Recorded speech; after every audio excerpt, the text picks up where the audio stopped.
From a people who worship the stars, wise men were led by a star, to a king sent by the one who created the stars. With these words, we are modifying the Eastern Orthodox Troparion of Nativity, a short liturgical hymn about those three venerable wise men, whose names were Melchior, Gaspar, and Balthazar. Melchior was a Persian royal and scholar of the Zoroastrian faith, Balthazar a Babylonian initiate of the Chaldean religion, and Gaspar was of the Hind, steeped in the wisdom of India. Holy men, they came bringing gifts of gold, frankincense, and myrrh to the newborn Jesus. Believers of ancient religions on a journey that does not leave its starting point behind, but rather transforms it. This journey's end came on January 6th and marks the close of the 12 days of Christmas.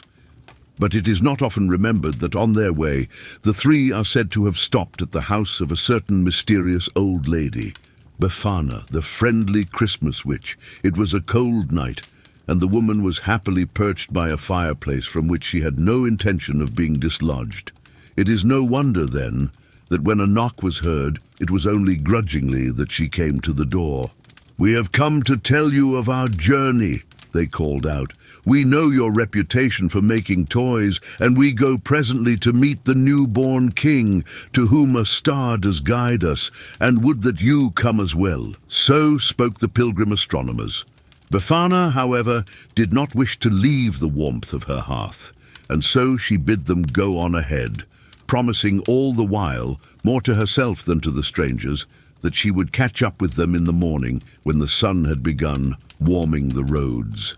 Then would she meet this royal child of which they spoke, and not only this, but she would also bring him many gifts from her inventory, gifts such as to make good on her reputation as maker and bearer of toys, on account of which the magicians had decided to recruit her to their party. Before going any further, we may pause to interrogate our tale's geographic context.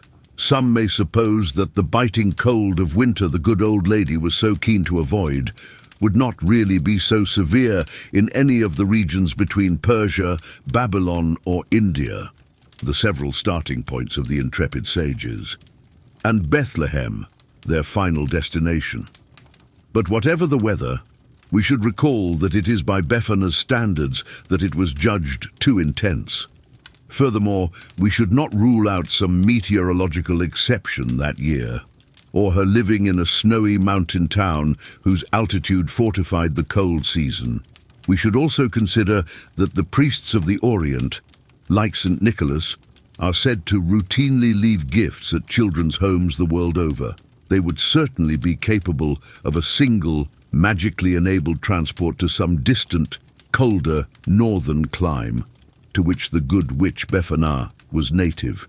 In fact, as it turns out, the truth of the matter lies with this latter possibility, for the Befana lived somewhere in Europe.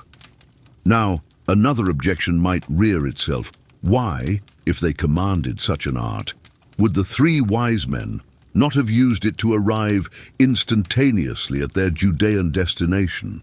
The answer, of course, is that they did not know where the latter was, for which reason a star had to guide them. Whereas they evidently did have prior knowledge of the woman's dwelling, on account of the widespread reputation her craft as toy maker had won for her. Distracting questions aside, let us join again with the old lady, who, incidentally, is not only known as Befana, her Italian name, but also as Babushka, grandmother, in Russia, for it is in these countries that she is celebrated to this day. The morning after the strange visitation, she did as she had promised, dressed herself in heavy garb, filled a sack full of toys from her workshop, buying a few more from nearby craftsmen she trusted, and took to the roads. Alas, it now dawned on her, she had not thought to ask those men the way to Bethlehem. Indeed, they could not have told her, even if she had asked, for they did not know it themselves. Neither did the people she bothered for directions know of this place, or else they would simply tell her it was farther along, always farther along. It is said, therefore, that she wanders still, even now, hoping to find the place, and leaving gifts from her bottomless sack of toys in those houses she passes, where children happen to live. This, however, is a pessimistic and, in truth, ludicrous conclusion to our story. Suppose she had been wandering all this time, is it at all likely that nobody, not one soul, in all these centuries, has been aware of Bethlehem and the nativity story, so as to leave her every plea for directions unanswered? Hardly. Further, children report receiving gifts from Befana every year, on the year. Evidently she is not lost, haphazardly distributing her bounty as she goes. Rather, she follows a specific itinerary and keeps to it, punctually and deliberately. The reality, then, is that Befana has been granted patronage over the season, the gift of returning to the earth every January 6th in order to do what she loves, make children happy.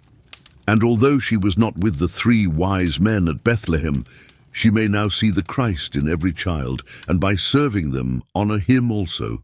They, in turn, receive gifts in some wise intended for Jesus.